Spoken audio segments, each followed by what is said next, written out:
നമസ്കാരം, പുതിയൊരു വീഡിയോയിലേക്ക് എല്ലാവർക്കും സ്വാഗതം. ഇന്ന് നമ്മൾ തയ്യാറാക്കാൻ പോകുന്നത് കക്കായിറച്ചി തോരൻ. കക്കായിറച്ചി തോരൻ എങ്ങനെ തയ്യാറാക്കാമെന്ന് നമുക്ക് നോക്കാം. ഞാനിവിടെ 750 ഗ്രാം കക്കായിറച്ചി എടുത്തിരിക്കുകയാണ്. ഇത് ഞാൻ ഇവിടെ 3-4 തവണ കഴുകി വൃത്തിയാക്കി കൊണ്ടുവന്നിരിക്കുകയാണ്. ഇനി ഇത് ഒന്ന് വേവിച്ചെടുക്കാം. കക്കായിറച്ചി വേകാനായിട്ട് ഞാൻ അടുപ്പത്തേക്ക് വെച്ചിരിക്കുകയാണ്. ആ സമയത്ത് ഞാനിവിടെ ഇതിലേക്ക് ചേർക്കേണ്ട ചേരുവകൾ റെഡിയാക്കാൻ പോവുകയാണ്. അപ്പോൾ ഇതിലേക്ക് ചേർക്കേണ്ട ചേരുവകൾ എന്തൊക്കെയെന്ന് നമുക്ക് നോക്കാം. ഞാനിവിടെ ഇത്രയും ഐറ്റംസ് എടുത്തിരിക്കുകയാണ്.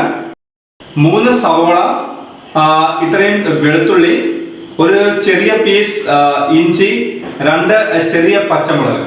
ഞാനിവിടെ കുരുമുളകും കാശ്മീരി ചില്ലി പൗഡറും ചേർക്കുന്നുണ്ട്. അതുകൊണ്ടാണ് 2 ചെറിയ പച്ചമുളക് മാത്രം എടുത്തിരിക്കുന്നത്. ഇനി ഇത്രയും ഐറ്റംസ് വളരെ ചെറുതായിട്ട് കുരുകുരാന്ന് ഒന്ന് കട്ട് ചെയ്തെടുക്കാൻ പോവുകയാണ്. ഞാൻ ചോപ്പറിലാണ് ഇത് കട്ട് ചെയ്യുന്നത്. അപ്പോൾ സവോളയും ഇഞ്ചിയും വെളുത്തുള്ളിയും പച്ചമുളകും കുരുകുരാന്ന് അരിഞ്ഞ് ഞാനിവിടെ റെഡിയാക്കി കൊണ്ടുവന്നിരിക്കുകയാണ്. ഞാനിവിടെ വേവാൻ വെച്ചിരുന്ന കക്കാർച്ചി ഇവിടെ നന്നായിട്ട് തിളച്ച് വരികയാണ്. ഒരു 2 മിനിറ്റ് കൂടെ കഴിഞ്ഞ് സ്റ്റവ് ഓഫ് ചെയ്യാം. കക്കാർച്ചി ഇവിടെ തിളച്ച് വന്നതിന് ശേഷം 2-3 മിനിറ്റ് കൂടുതൽ പിന്നെ അത് അടുപ്പത്ത് വെക്കരുത്. ഗ്യാസ് ഓഫ് ചെയ്ത് വെള്ളം ഊറ്റി കളഞ്ഞ് 3 പ്രാവശ്യം ഒന്ന് വീണ്ടും കഴുകിയെടുക്കാൻ പോകുക. ഞാനിവിടെ ചട്ടി അടുപ്പത്തേക്ക് വെച്ചിരിക്കുകയാണ്. ഞാനിവിടെ മൺചട്ടിയാണ് എടുത്തിരിക്കുന്നത്. ചട്ടി ചൂടായി വന്നിരിക്കുകയാണ്. ഞാൻ അതിലേക്ക് എണ്ണ ഒഴിച്ചു കൊടുക്കുകയാണ്. ഞാനൊരു വെളിച്ചെണ്ണയാണ് എടുത്തിരിക്കുന്നത്. നിങ്ങൾക്ക് സൺഫ്ലവർ ഓയിൽ ആണെങ്കിലും ഉപയോഗിക്കാം. ഞാൻ എടുത്തിരിക്കുന്ന എണ്ണ ഇതിലേക്ക് ഒഴിച്ചു കൊടുക്കുക. ഞാൻ 5 ടേബിൾ സ്പൂൺ എണ്ണയാണ് ഇതിലേക്ക് ഒഴിച്ചു കൊടുത്തിരിക്കുന്നത്. അപ്പോൾ എണ്ണ ഇവിടെ ചൂടായി വന്നിരിക്കുകയാണ്. ഇനി ഇതിലേക്ക് നമ്മളിവിടെ അരിഞ്ഞു വെച്ചിരിക്കുന്ന സവോളയും മറ്റും ഇട്ട് കൊടുക്കുകയാണ്.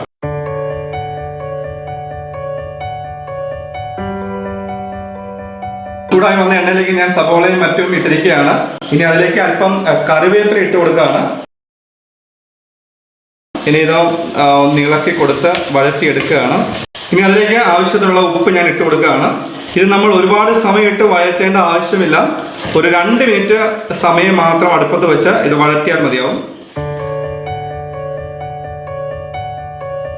ഫ്ലെയിം കുറച്ച് വെച്ച് ഇനി ഞാൻ ഇതിലേക്ക് കറി പൗഡേഴ്സ് ഇട്ട് കൊടുക്കുകയാണ്. 1 ടേബിൾ സ്പൂൺ മല്ലിപ്പൊടി, 1/2 ടീസ്പൂൺ മഞ്ഞൾപ്പൊടി, 3/4 table spoon Kashmiri chilli powder ഇട്ട് കൊടുക്കുകയാണ്. ഇനി നമുക്ക് നന്നായിട്ട് ഇത് ഇളക്കി ഒന്ന് വഴറ്റിയെടുക്കാം. പൊടികളുടെ പച്ചമണം മാറുന്നതിന് വരെ നമുക്കിതൊന്ന് നന്നായിട്ട് വഴറ്റിയെടുക്കാം. ഇനി ഇതിലേക്ക് 1 ടേബിൾ സ്പൂൺ ഗരം മസാല ഇട്ട് കൊടുക്കുകയാണ്. 1/2 ടീസ്പൂൺ കുരുമുളക് പൊടി ഇട്ട് കൊടുക്കുകയാണ്. നമുക്ക് വീണ്ടും ഇതൊന്ന് മിക്സ് ചെയ്തെടുക്കാം. ഞാനിവിടെ അരമുറി തേങ്ങ ചിരവി എടുത്തിരിക്കുകയാണ്. തേങ്ങ കൂടുതലായി കഴിഞ്ഞാൽ കറിക്ക് അത്ര രസം ഉണ്ടായിരിക്കത്തില്ല. അതുകൊണ്ട് ഞാൻ അരമുറി തേങ്ങ മാത്രമാണ് ഇവിടെ ചിരവി എടുത്തിരിക്കുന്നത്. വഴറ്റി എടുത്തിരിക്കുന്ന ഈ സവോളയിലേക്കും മറ്റും തേങ്ങ ഇട്ട് കൊടുക്കുകയാണ്. തേങ്ങ ഒന്ന് വഴന്ന് വരുന്നിടം വരെ ഇളക്കി കൊടുക്കാം. ഞാനിവിടെ തിളപ്പിച്ചെടുത്ത കക്കാർച്ചി വീണ്ടും നേരത്തെ പറഞ്ഞ പോലെ 2-3 തവണ കഴുകി എടുത്തിരിക്കുകയാണ്. ഈ കക്കാർച്ചി ഞാൻ ഇതിലേക്ക് ഇട്ട് കൊടുക്കുകയാണ്. കക്കാർച്ചി ഇട്ട് കൊടുത്താൽ ഞാനിതൊന്ന് ഇളക്കുകയാണ്. ഫ്ലെയിം ഇവിടെ നമ്മൾ മീഡിയം ആണ് വെച്ചിരിക്കുന്നത്. മീഡിയം ഫ്ലെയിമിൽ വെച്ച് നമ്മളൊന്ന് ഇളക്കി കൊടുക്കുകയാണ്. കക്കായിറച്ചി ഇട്ട് കൊടുത്ത ശേഷം ഇപ്പോൾ ഏകദേശം 2 മിനിറ്റ് കഴിഞ്ഞിരിക്കുകയാണ്. ഈ ഒരു പരുവത്തിന് മതി എന്നുള്ളവർ ഇപ്പോൾ ഇത് സ്റ്റവ് ഓഫ് ചെയ്യാം. ഞാനിവിടെ ഒരു 3-4 മിനിറ്റ് കൂടി ഇത് ഇളക്കി കൊടുക്കുകയാണ്. കൂടുതൽ അതൊന്ന് ഫ്രൈ ആക്കി എടുക്കുകയാണ്. വീണ്ടും ഒരു 3-4 മിനിറ്റ് ആയിരിക്കുകയാണ്. ഇനി ഇത് കൂടുതൽ ഫ്രൈ ആകണമെന്നുള്ളവർ അത് വീണ്ടും കൂടുതലായിട്ട് ഇളക്കി അത് ഫ്രൈ ചെയ്തെടുക്കാം. ഞാനിവിടെ സ്റ്റവ് ഓഫ് ചെയ്യുകയാണ്.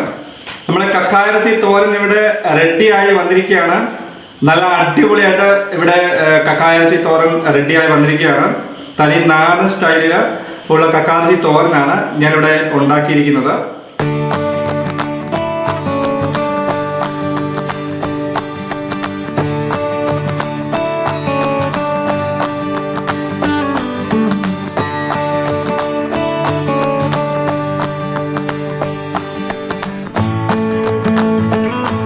ചോറിന്റെ കൂടെയും ചപ്പാത്തിയുടെ കൂടെയും ഒക്കെ നമുക്ക് കഴിക്കാവുന്ന വളരെ നല്ലൊരു ഡിഷാണിത്.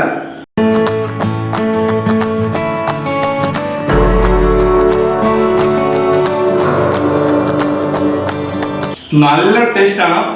നിങ്ങളെല്ലാവരും കക്കായ ഇറച്ചി തോരൻ വെക്കുക. നമ്മുടെ വീഡിയോ നിങ്ങൾക്ക് ഇഷ്ടമായെന്ന് വിചാരിക്കുന്നു. ലൈക്ക് ചെയ്യുക, ഷെയർ ചെയ്യുക. മറ്റൊരു വിഷയവുമായി അടുത്ത വീഡിയോയിൽ കാണാം. അതുവരെ ബൈ.